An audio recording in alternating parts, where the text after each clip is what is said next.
오늘 드디어 개별 사건들, 유시민의 프락치 고문 사건입니다. 유시민이 뭐 민주화 운동 간 줄 알아요? 민주화 운동으로 깜빵을 간 게 아니고 사람을 고문해가지고 깜빵을 간 거야. 그 사람 좋은 척하면서 이렇게 막 고문을 해? 옛날 사진 보면은 눈이 아주 유시민 프락치 고문 사건입니다. 그런데 저는 이 명칭이 정말 잘못됐다고 생각합니다. 이거는 자기의 범죄를 미화하게 만든 명칭이에요. 결론으로 말하자면 프락치가 아니었어요. 그냥 일반 민간인이야. 유시민이 서울대학교 다니고 있었잖아요. 아시다시피 우리나라 제일 명문 대학교고 서울대는 관광 명소였단 말이야. 그래서 민간인들이 관악산 올라가는 길에 서울대 들러가지고 서울대 구경하고, 민간인을 잡아다가 넌 프락치야! 어디 소속인지 빨리 진실을 말해! 이러면서 이 민간인 4명을 잡아다가 한 명이 아니에요? 한 명이 아니에요. 이것도 한 번에 4명을 잡은 것도 아니야. 돌아다니던 사람을 랜덤으로 4명을 잡은 거예요. 랜덤 게임처럼. 그러니까 4명을 동시에 고문을 한 게 아니고 따로따로 격리를 시켜가지고 고문을 막 하기 시작한 거죠. 4명을. 그래서 이제 최소 6일에서 제일 오래 잡혀있던 사람이 11일 동안 잡혀있었다고 합니다. 유시민은 서울대 7, 8학번이에요. 이제 80년에 서울의 봄이라고 해서 박정희 대통령이 이제 죽고, 이제 전두환이 12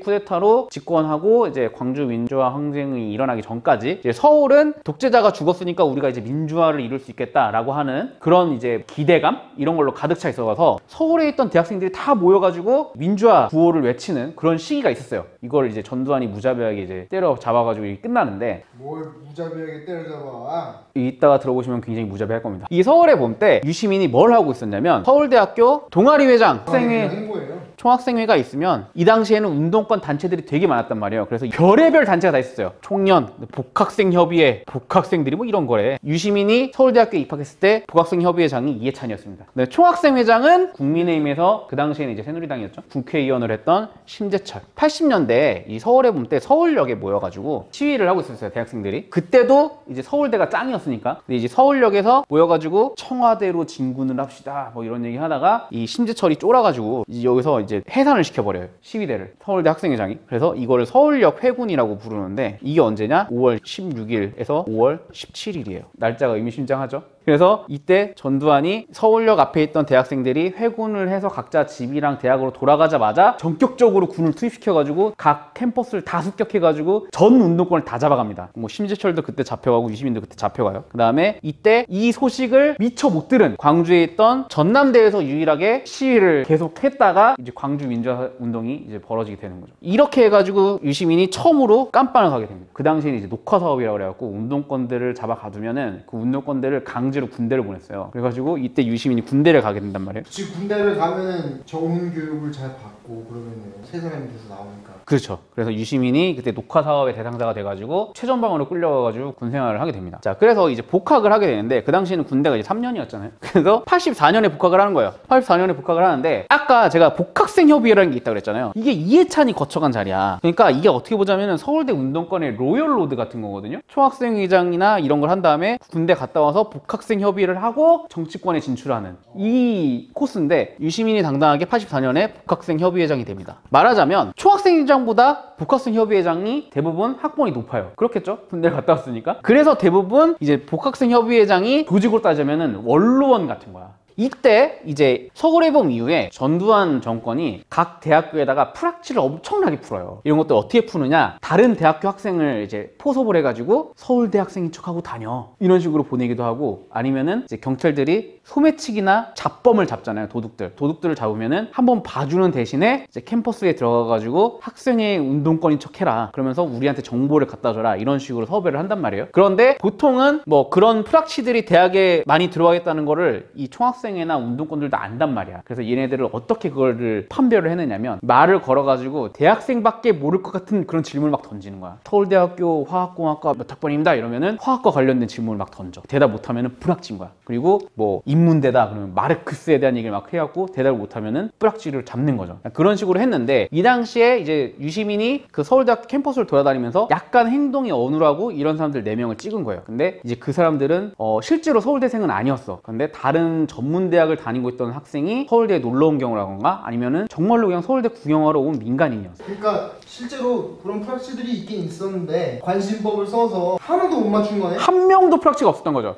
그 당시에 이제 유시민 눈을 보면은 저 같은 선량한 사람도 유시민 눈을 보면 쫄게 돼 있거든요. 그 눈빛이 바뀐 게 최근이에요 사실. 그렇죠. 방송하면서 바뀐 거지. 옛날에 그 노무현 연결식 때 유시민 눈 보면은 진짜. 그래서 이제 4명을 찝었는데 유시민이 이제 북학생 협의회 장이었다 그랬잖아요. 원래 이제 대가리는 움직이지 않습니다. 그 밑에 수하들을 4명을 시켜가지고 각각 감금을 해놓고 고문을 하기 시작해요. 프락치인 걸 부르라고. 거기에 가담했던 4명 중에 누가 있느냐? 지금 더불어민주당 원내대표였던 윤호중이라는 사람이 있어요. 이 윤호중이라는 사람이 유시민의 그때 부하였어. 가장 많은 고문을 자행한. 지금 더불어민주당 원내대표고 심지어 법사위원장입니다. 어떻게 보자면 약간 이근한이 국회의원이 된 거나 마찬가지죠. 당연히 민간인 4명이니까 이 중에 이제 막 사람이 기절하고 난리가 나니까 얘네들도 쫄아가지고 이제 얘네들을 풀어준 거야. 당연히 얘네가 당장 달려가지고 신고를 하죠. 경찰에. 그래가지고 얘네가 다 잡혀가요. 유시민이 1년 6개월의 실형을 살게 돼요. 전과 2범이죠. 자, 그때 이제 유시민이 나는 진짜 뿌락지를 찾은 건데 나는 민주화 운동가다 이러면서 항소 이유서라는 걸 써요. 아니 그게 무슨 상관이야. 민주화 운동이랑 아니 프락치가 성형 진짜 프락치라고 하더라도 사람을 붙잡아가지고 고문하면 그렇지. 그게 정상적인 사람의 생각이에요. 그런데 이 운동권들은 그런 생각을 못해. 프락치면 고문해도 된다고 생각하는 거야. 그러니까 이런 사람을 이근한을 원내대표로 내세운 거 아니야. 자기들의 대표라고. 결국 1년 6개월의 실형을 선고받고 항소 이유서를 쓰게 되는데 이 항소 이유서가 명문이에요.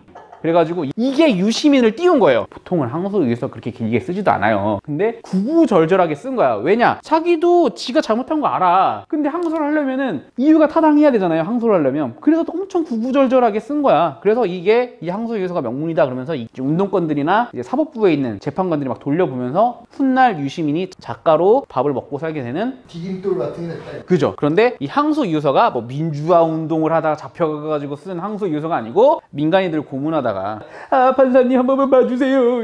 이게 이제 그 항소 이유서다. 이 다들 다 착각하고 있어요. 유시민 항소 이유서까지는 되게 유명해. 근데 이 항소 이유서를 왜 썼는지를 다 몰라. 민주화 운동하다 썼겠지 뭐. 대충 이렇게 생각해. 그래서 저는 이 프락치 고문 사건이라는 것 자체가 아까 제가 시작할 때 네이밍이 잘못됐다. 프락치 고문 사건이라고 하면은 진짜 프락치를 잡아다가 실토하게 만드는 과정에서 고문을 한 것 같잖아. 근데 이건 그냥 민간인이야. 민간인 무차별. 납치 폭행 고문 사건. 무차별도 앞에 넣어주세요. 무차별. 유시민 민간인 무차별 납치 폭행 고문 사건입니다. 이게 이 사건의 진실이에요. 족보에 완전 범죄자 아니에요? 이게 유시민이 고개를 뻣뻣이 들고 자기가 민주화 운동가임네 할 그런 그게 아니야. 유시민은 이근한이에요. 이 부하들이 실제로 고문은 다 했거든. 근데 그 고문 당하는 장면을 의자에 앉아갖고 계속 구경하고 있었대. 잘하나 안 하나. 더 아프게 고문할 수 있는데 봐주는 거 아닌가. 아니 어떻게 저런 사람이 뭐 정치인을 하고 뭐 이 나라가 아주 잘못된 나라야. 아주 시작부터가 아주 그냥 다 잘못됐어. 지금 노무현 재단 이사장이야. 노무현이 처음에 이름 날린 게 뭐야? 인권 변호사로 이름을 날린 거예요. 인권을 소중하게 여기는 그런 노무현 같은 사람이 어째서 유시민을 저렇게 데려다가 중용을 했느냐. 뭐 이것도 한번 얘기를 해볼 그런 소지가 있는 것이 아닌가 이런 생각을 여기 있는 사람 다 하고 있거든요. 저도 참 이제 의문입니다. 그 당시에는 이제 유시민에 대해서 잘못 알려진 부분이 되게 많았던 것 같아요. 실제로 이 80년대 이런 재판 기록들 있잖아요. 이런 것들은 전산화가 안 돼 있어서 기록이 흐지부지 된 게 되게 많거든요. 제 생각에는 민주화 운동가임내 하는 사람들도 대부분 그런 게 아닌가. 그냥 뭐 절도로 잡혔는데 나 민주화 운동하다가 잡힌 거다 이런 게 아닌가라는 의심을 좀 하고 있습니다. 유시민이 뭐 민주화 운동가예요? 민주화 운동가 이전에 인권 유린, 폭력배 같은 거예요. 깡패. 근데 이게 이런 식으로 유시민이 민간인 무차별 납치 폭행 고문 사건을 일으킨 다음에도 민주화 운동가로 추앙을 받는단 말이야. 민주화를 위해서 유시민이 한 일이 뭐가 있어? 민간인 붙잡아가지고. 이게 끝이 아닙니다. 이 유시민 민간인 무차별 납치 폭행 고문 사건이 운동권에 이제 뿌리 내린 그 후속타들을 굉장히 많이 만들어내요. 이런 폭력 범죄자가 민주화 운동가로 추앙을 받으니까 우리도 프락치는 잡아가지고 조져야겠다. 고문을 하면 나도 민주화 운동가로 추앙받을 수 있겠네? 이런 생각이 이제 운동권 내에 팽배해지면서 이런 민간인 무차별 납치 폭행 고문 사건이 계속해서 일어납니다. 계속. 한양대학교에서도 일어나고요. 한양대학교가 이제 이 전대업 시절이 되면은 거의 총 본산이거든요. 한양대학교가. 임종석도 한양대학교 출신이잖아요. 한양대학교에서도 일어나고 그다음에 조선대에서도 일어나고 굉장히 많이 일어나요. 심지어 죽었어. 여기는 민간인이 고문을 받다가 죽었어요. 아니 저 뭐 전두환이랑 뭐가 다른 거지? 이러면서 이제 한양대학교에서도 고문치사 사건이 일어나게 되고 조선대학교에서도 이제 고문치사 사건이 일어나게 됩니다. 그러면서 이게 언제까지 이렇게 벌어지느냐? 1996년까지도 고문치사 사건이 벌어져요. 예?